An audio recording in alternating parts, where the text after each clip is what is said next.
What's going on, y'all? This is week 15 of my Achilles Rupture non-surgical route. This time around, I'm gonna go through basically weeks 1 through 4, weeks 5 through 8, and weeks 9 through 12. So basically about a 4-month timeline of things you should do, things that's helped out, and just kind of see where you should be at and where I've been at within these time frames. So I'm gonna go through, and by the weeks go on, I'll make these notes better and tighter. But for now, I'm just gonna read what I have per week. So week 1 through 4, boom, you just injured your Achilles, right? What do? I'd say this: make sure, number one, if you can, get second opinion, from a different doctor, and wherever doctor kind of gives you more energetic energy, the one you can ask more questions to, the one's more responsive, I'd say to go along with that one, because you'll have tons of questions along the way in this journey, and it's best to be with somebody that you feel you can trust and someone you can bounce questions and ideas off of. So that's number one. As you go along this journey, prepare a lot of questions, because everyone's journey is different, but everyone experiences slight ticks and differences when going through Achilles injury. So make sure to prepare a lot of questions before visits to kind of get more information and do more things. They don't tell you when you get the boot that as the weeks prolong and progress, you lose more muscle atrophy in your calf, where your calf gets weaker and weaker. So you want to be able to identify with your doctor, like, I want to be able to, as early as I get out of the boot, get me out of the boot, because I don't want my keep losing muscle mass and it may never return. And it's hell to trying to get your muscle mass back to where it was before. And that's what I'm currently dealing with, trying to get my calf to match my other calf. You know what I mean? So if you can't get that boot in 6 weeks or less with your doctor and you prove it, do it, man. Make sure you have it in writing. Like, man, I need to get this boot as fast as possible. About the boot, the doctors make you pay like $500, $600 for a boot, the big one, when you can find you a good boot off Amazon, smaller and less weight, for about $40. So I spent all this money buying this big boot from the doctor when I could have got me a smaller boot, less weight, same job done for 10 times less the price. So look into getting you the right boot. So just get one of the doctors give you.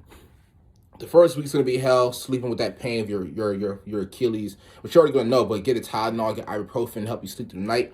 Sleep through the night, because you will be dealing with a lot of pain for a good 2 weeks of just sleeping and dealing with it. And try to keep a pillow up to rest your Achilles at night. It kind of helps out.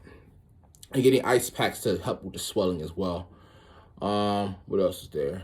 Make sure, instead of crutches, if you can, get you a knee scooter, because crutches is it's just not a good experience, man. So if you get you a knee scooter rather than crutches, I'd say it's the way to go. It'll help move around just as fast as everybody else. Get you one with the basket to put things in, and you're gonna be money. You're gonna be moving around faster than people walking. You won't feel as bad. So get you one of those. Showering.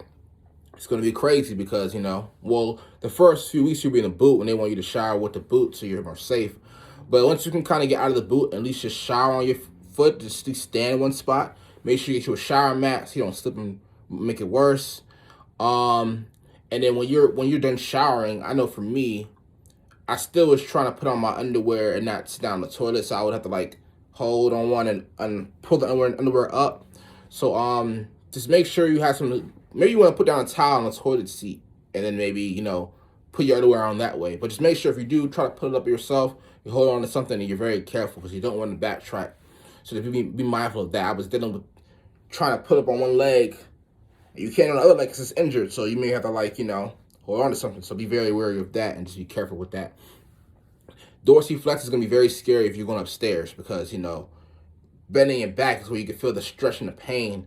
So just be very, very careful and mindful in the first few weeks. Preferably the first 8 weeks of bending your foot back. I can make it worse, because you're going to go through physical therapy, stretching it out, making it better. So just be very careful of dorsiflex if you're going upstairs. All right, be very, very careful of that.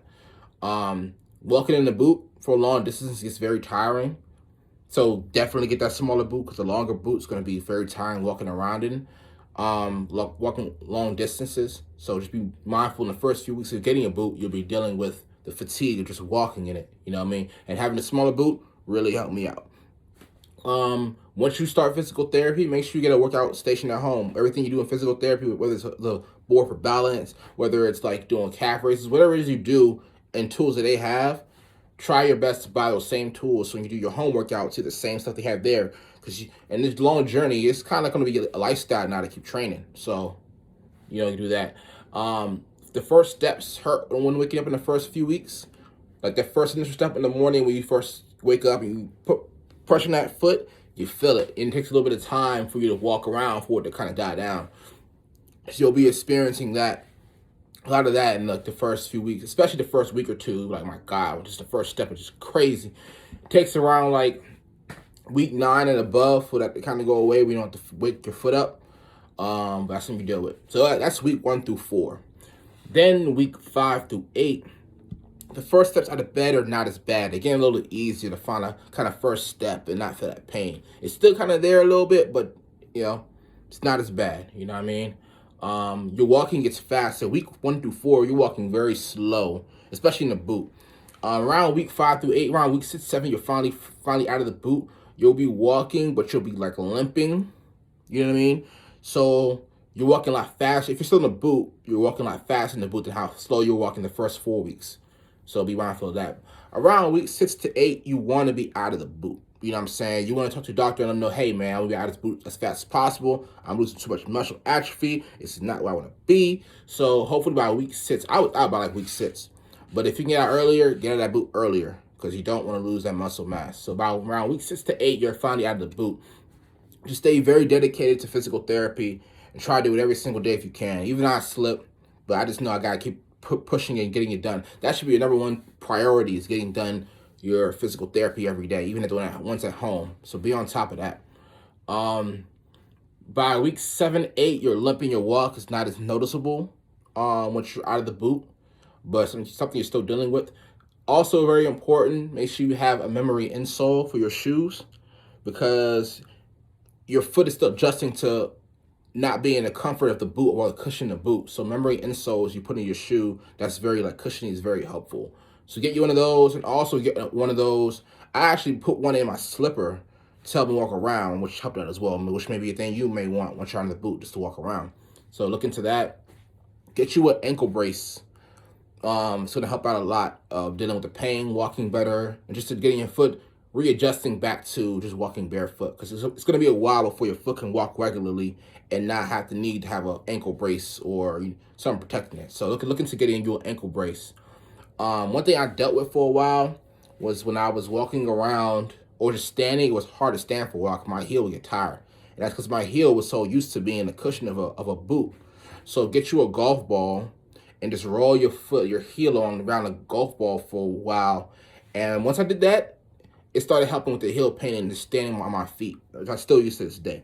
So get you a golf ball to massage it. And also ask your physical therapist of how you want to massage your foot with a golf ball to help with the heel getting more adjusted to being on the ground and hard surfaces.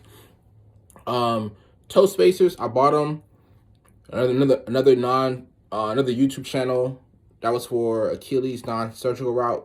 Was talking about maybe using those. I haven't used it too much, but it helps the flexibility and keeping your toes spread. So that may be something you want to look into. It's called toe spacers. By week 8, your walk is no longer looking limpy. You're walking basically normal and not noticeable to the naked eye. And by time week 8, you're kind of like back at like regular walking speed. I know through the weeks between week 6 to 8, you're walking, but you'll find old ladies walking faster than you. You know what I'm saying? So it takes a while for you to get back to the proper walking speed. So by week 8, you're kind of walking back at normal speed at least with that. So that's weeks 5 through 8. Then when you get to week 9 through 12, the morning stiffness you're dealing with to warm up your foot in the morning is beginning to wane. It's a lot less, or if not, by this point, it's kind of just all gone. By week 9 through 12, in physical therapy, you start doing a lot more calf raises, and the next goal by week 9 to 12 is kind of doing single calf raises or working to get back to that stage. So that's where you'll kind of be at. Your walking's back to normal. There's no pauses by week 9 through 12. Your dorsiflex on staircases is no longer scary. Like, even if I bend it back, I'm not afraid it will make it worse. Like, it's like healed to the point where it's like, all the training and physical therapy and the weeks of healing got me to the point where I'm not scared of dorsiflex. Like it's dang near as flexible as my other foot at this point, so I don't worry about that no more. Um, get you a compression sock, which is the same thing as the ankle bracelet. I know I wrote that twice, but one of those to help out when dealing with walking. And you should be out of your compression sock. Once you get your ankle brace / compression sock, you want to be able to progress out of it because you want to be in it forever. So by like week 9, I was kind of like, all right, I don't need this compression sock no more. I'm back to this walking bare feet, not bare feet, but just without no support, no boot, no compression sock. That's where you want to be by like week 9 through 12. Your physical therapy gets harder around this time period too. Is more strong exercises, and the morning stiffness is gone. And then right now I'm almost in 4 months in, and the biggest thing now is just training this foot to get back to like doing single calf raises, jogging and running. So those are my new goals. But these are the things that I've done, things that's helped me out between the first 3 months. So this is the kind of the timeline. And as I go through the weeks, I'll better prepare these things, maybe creating a PDF document or slides to kind of show all these points. We'll keep getting it better. But these are, I feel like, a good timeline and pointers for people. So any questions, you put it in the chat and I'll answer them. Last thing, extra information. The difference between surgical and non-surgical, for the main point, is non-surgical is a longer route and a bigger risk for rupture again, right? But the surgical is quicker timeline, but you may get an infection. So you kind of pick and choose the poison of what you want to do when it comes to that. That's one tip. Another tip is they say vitamin C helps. So vitamin C pills, stuff like that. I'll learn through other YouTube channels. You can look more into that. 3, always make sure to do your own research. Do more research online as far as non-surgical, ruptures and what have they done, what advice they have, and try to implement those things into your own sources. And the last thing I'd say through this whole process is to create milestones. Like, okay, my goal now is to get out the boot. My next goal, once you hit that, my goal is to get to walking normal. Next goal, jogging. Next goal. So always create next milestones, because this is going to be a long process. So it's just good to create milestones so you're hitting the next goal. You know what I mean? And hopefully by the time, you're back to where you was, even better. So that's my goal. This is week 15. Next check-in will be 4 months. So I'll keep you guys updated. I'll try to better consolidate this information so that I can always keep reviewing it for the next video to kind of know where you should be every week. But that's about it, man. Thank you guys. Talk to y'all later. Appreciate y'all for checking in. And peace.